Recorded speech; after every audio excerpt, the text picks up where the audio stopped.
What up? What up? What up? It is another episode of the Shark Cove. I'm your host. As always, we are going over EU Masters Day 2 results and a look ahead at Day 3. We only have a couple more slates that probably will be worth playing from a DFS standpoint. 2 more days, Saturday and Sunday, where we get this kind of round robin. The teams are or not the round robin, but still round robin in the group where the teams are playing each other for the first time. As it goes into the second stage, we get those kind of wonky, weird tournament things where each team plays 3 games in a day, and they just are always super strange for DFS, especially given just how how large a disparity I think that there has been between the teams this year. I think more so than in some of the years past, or maybe that's just some recency bias that I have. Want to thank everybody. We got a ton of views on this video yesterday, a lot more than we typically do, even for a EU Masters video. Pretty excited about that. So if you're new here, if you haven't seen the content before, anytime that we have a DFS slate, whether it's EU Masters, LPL, and so the EU Masters, LPL, and sometimes the Western leagues as well, we'll have the Shark Cove here. Typically, it's Tuesday through Saturday. I don't know what I'm going to do when the LPL, if they do switch to that 4-game schedule. That'll be crazy. That'll be wild. But let's hop right into it. So day 2 started with a game between the Unicorns of Love, Sexy Edition, and Atleta Esports. Now, look, Atleta had played a pretty close game with LDLC the day before. I thought that they would match up well, but for all intents and purposes, this game was a complete smash. UOL just dominated in every single lane, every single position. They've looked really clean. They've looked good. Gabo, for what it's worth, looked terrible. I mean, a lot of the good things that they had the day before did not come back out for Atleta today. They looked bad. They looked outmatched. They didn't look like they're in the same league as UOL, and they certainly aren't. So there's that. The second game that we had was Team Phantasma versus Gamer Legion. And this is kind of where the slate took a weird kind of turn. We talked about it yesterday that I thought today was going to be a little bit higher kill total, but that this game might be one of those games that was a little bit more tentative. And that wasn't the case. These guys came out, they put up 22 kills. Phantasma had a couple portions of this game where they looked like they were trying to take the lead. They were trying to exert themselves, but they just weren't able to get over that hump. And in fact, Gamer Legion just proved to be too much. Jinzhou had a massive game, like all of the carries did. The top laner just didn't get involved, but I mean, everybody else was there. We saw the Leandries misfortune build, which was nice, and I think it was the right thing here. And Gamer Legion just won 22-8. I didn't think that they looked particularly good. I wasn't impressed by them, but kudos to them for getting the win. We're gonna take a look at them coming up tomorrow in terms of which avenue we want to take with them. Then we had a banger of a game, a huge upset. Team Eska is able to beat Fnatic. Fnatic coming in is one of the favorites for this tournament. This loss wasn't a big deal in DFS because they scored really well in DFS. They were really expensive in DFS, so their ownership was a little bit suppressed. But 25 kills even in a loss is something that you'll take. Eska really showed a lot of resolve here. I'm not worried about Fnatic in regards to the bigger picture in the tournament. Dropping this game here is kind of a wake-up call, but I think they made some decisions late in the game in regards to decisions that they don't normally have to make. These are situations that don't happen in scrims. They don't always happen in live games, and so they're not well practiced. And I think the call to try and almost like base race was wrong. I think the call not to fall back for the Elder was obviously wrong. All of these things in hindsight were wrong, but they're probably not going to be faced with that type of situation again. But if they are, I think they'll make the right decision. This is just a bump in the road here. I don't take too much from it. I thought Fnatic overall looked really good up until kind of they just got careless. They got sloppy, and I don't think that that's so much what they typically do. So yeah, we'll take it from there. Then we had this game, and look, this is a hill I wanted to die on. I put a lot of eggs in X7. Look, I went down about 5 units today in terms of betting, but this game was the one that did actually go through. I was on the wrong side of totals. I lost a favorite parlay because of Fnatic. And because of the other game that we'll talk about. But I was pretty confident that this X7 team was for real. I think KC is actually pretty good. I just think X7 is really good, or at least on that level. And today they were better. I saw a lot of chatter out there. Not as much as I thought, though, that Carmine was going to win this game. We saw the people, posting their prize picks, Reckless over 4 kills, over 4.5 kills. And that certainly didn't happen. Look, what it comes down to is X7 is for real. Carmine Corp is for real too. This was just a good game, and I think we saw that this NLC representative is somebody that is definitely in the run to win this tournament. So I was surprised that Carmine Corp only came in around 20 to 25%. That's kind of what I felt like it was going to be. But, in the back of my mind, I thought that there was a possibility that they got up to 30, 35%. The big problem that I have with this draft is I talked about how I felt Cabochard was one of the biggest keys for this Carmine Corp team's success. The casters talked a lot about Saken and him getting out on the map and being able to roam and do the things that he does. And look, that's true. And Reckless got on the Jinx. He was going to be on a Jinx or a Zeri. I mean, that is there. But I mean, I'm not a fan of the Pike pick, first of all. I don't love him as a support, but I don't like putting Cabochard on Ornn. I think that you're just significantly limiting what he can do. And, maybe that's just how they got drafted. But yeah, I mean, I would look to him to be on more carry champions as this tournament progresses. They do have a much easier schedule the rest of the time in their group. The big shocker, or another big shocker, was Bifrost beating BDS Academy. Look, Bifrost is a decent team. I don't expect them to win the rematch, but I think that they can beat almost any team that is at this tournament on any given day. Doesn't mean that I think that they'll make it to the knockout stage. They played this game well, and I think that the biggest surprise was just kind of the way that they won this, not in the same fashion that Eska did with just a very chaotic end. It was a more clean, controlled game where they just ended up beating BDS Academy. And a game was pretty close, despite the 19-11. You did see BDS winning in objectives and just kind of falling apart late. So it is what it is. And then, the hope that I had after the chalk of BDS loss was that maybe the Bisons would come out, beat LDLC, all of the chalk would pretty much fail, and it would have been a really, really, really good day for me if that was the case.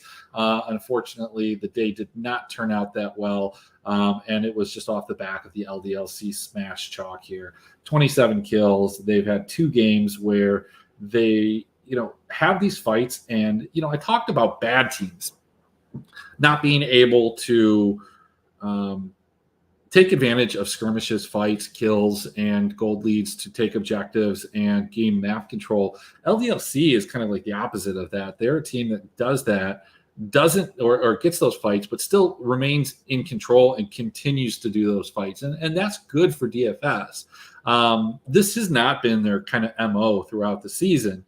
So, whether or not this continues throughout the rest of the tournament, I don't know. We're going to have one more opportunity to play them or to fade them, whichever way you want to take a look at it. So we'll just keep that in mind. Let's take a look at the slate that we have here coming up. And let's pull up some of the pricing on the other screen so I can take a look at it. How much hair did I lose? I'm going to lose a lot of hair. My hair's really long right now. I haven't had a haircut in like a a month and a half. Yeah, look, it wasn't that big of a deal for the Fnatic Eska game for me. I mean, I lost the favorite parlay. For the most part, from a DFS standpoint, I felt pretty good about it. Even when they lost, I felt pretty good about it. But yeah, man, and yes, Ragnar, he was the highest owned player on the slate. So I don't expect that to continue though. So we'll kind of just see how everything plays out as the tournament plays out. We get a banger. Straight up, do we go to our heroes, the Unicorns of Love, or do we go to LDLC? I will tell you that I went ahead and I placed a wager already on LDLC, or on Unicorns of Love. If you watch the other videos, you know that I've been a believer of them coming into this tournament. I thought that LDLC looked a little bit fraudulent. They, I think, looked better against these lower end teams. I think Unicorns of Love is going to be the best test that they're going to have. I definitely think that the odds are pretty close here. Maybe this is just kind of the edge. I wouldn't necessarily recommend somebody else taking this plus 175. I think Unicorns of Love should probably be closer to plus 200, but they've just looked so dominant in their first two games that this number is a little bit juiced in terms of probably what it would have been had they played on the first day of the tournament. Carmine Corp is a huge favorite against Phantasm. Look, this is what I'm going to tell you. You might, and I've done this, and I might have a lineup or two that does it. I've played some of these minor region teams, hoping that they have a big game. And if you played Eska today, hey, like, you got it, right? If you played Bifrost, you didn't necessarily get it, but Eska, you sure did. But when it comes to Phantasm and Carmine Corp, like, this is, the odds are accurate. Carmine rolled through the playing stages, beating teams just like Phantasm and beating them handily, looking super clean doing it. So don't think that this 13-0 loss to X7 is anything to get worried about. Carmine Corp will take care of business. They will win this game.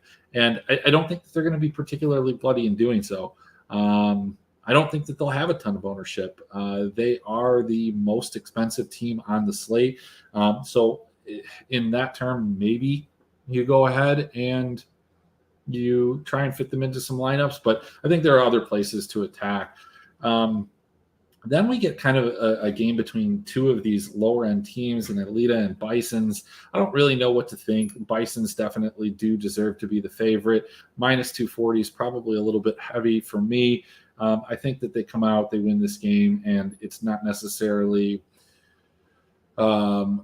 super great for DFS. This is just like a must-win game for both of these teams. I think that they're going to probably play this a little bit more straight up than what we've seen. I don't expect any crazy pocket picks. I mean, maybe the idea is that if you play those weird and crazy picks against a team that doesn't necessarily prepare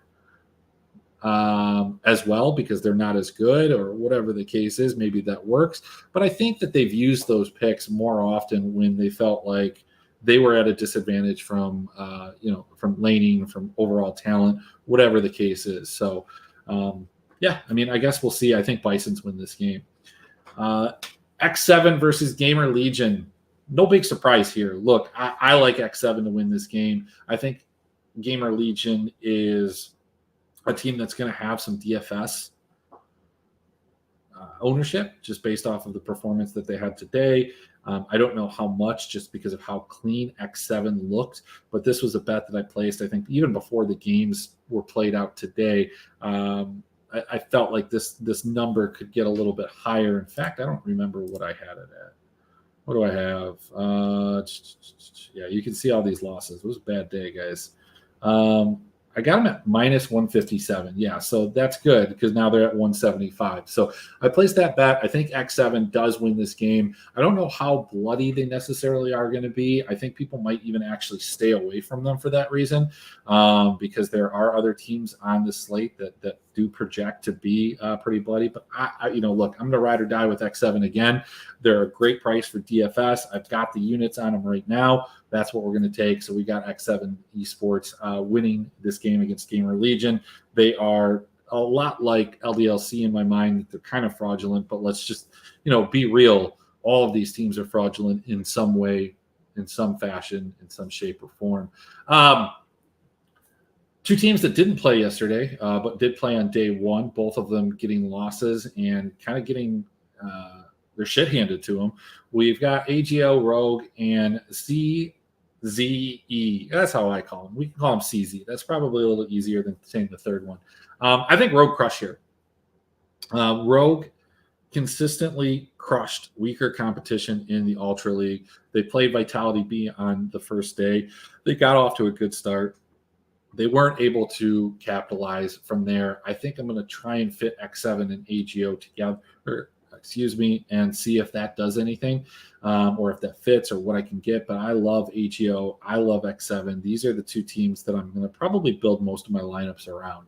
The last game, and I don't think that there's going to be a ton of fanfare on this one, but Vitality B versus Intrex Spandus, another 9-0, very similar to the X7 13-0 win. Are people going to be on them? Probably not. I think Vitality wins this game a little bit more than 60%, probably right around what the odds would indicate. So I'm going to stay away from that one. And I don't know if that's a game that I really want anything in DFS. So, looking at this slate as a whole, and let's take a look at the pricing that we've got for this.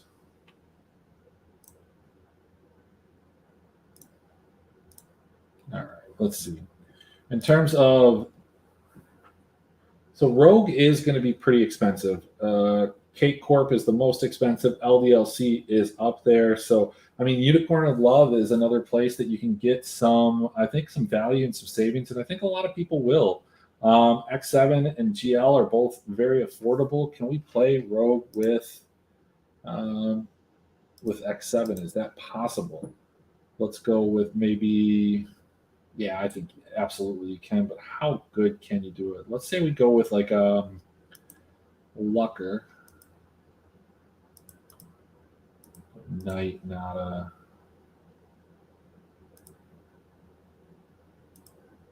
I don't. Okay, so we can't go that way. Let's try it this way. Okay, so it doesn't look like you can do it with Rogue as the large stack. But what if we went ahead and we went with like a Captain Nada, Yager there? Let's go with like some Knight, grab Lucker. Yeah, that's definitely something that we can do. So it fits really well with a 4-3 captain with Nada, Jaeger, Haru, Knight, Lucker, Kassing, and then the Rogue team. And obviously you can mix and match a couple different teams and maybe upgrade some of those players, mix and match it, just make it a little different if you're playing the main GPP, which isn't super huge, 3K to first. You don't have to get too crazy in that situation. But that's kind of a combination that I'm going to use. Beyond that, I think that you should be able to do just about anything else. If you wanted to do Unicorns of Love, that's a way to go. Or you're taking maybe GL or X7 with some of the other favorites. So, I'll post some recaps and thoughts in the morning. You can find that. I post it both in the Pay Dirt Discord and the Esports Department Discord. If you want other content, hey, visit a couple of the affiliated sites. If you're playing baseball, Pay Dirt has some information there that's fantastic. It's a pay site. You can also find content over at Dr. Roto. I'm in that Discord as well. That one is behind a paywall. But we've got some great baseball content, people talking that in the Discord there as well. And then, of course, you can find me at the esportsdepartment.com's Discord, which is free. And, of course, you'll find me right here on this channel on YouTube with the Shark Cove. Summer split is going to be fantastic. We're going to line up a lot of guests. We're going to have some good shows and maybe even some little more short and condensed videos. So you don't have to watch the whole thing if you don't want to. Again, TLDR is going to be in the Discord. Thank you guys so much for watching. Let me grab a couple comments here before we go. Look, that's probably true. That's a good call. I can't say any of the names correctly. I like X7 That works for me. Phantasm works good. K-Corp works good. There's no reason to make these names so difficult to say in English, even though they're not English words. Nevertheless, going against Crowney. I mean, I don't think Crowney's playing, man. He's not playing. Oh, is that how you get all the money? That's a way to do it.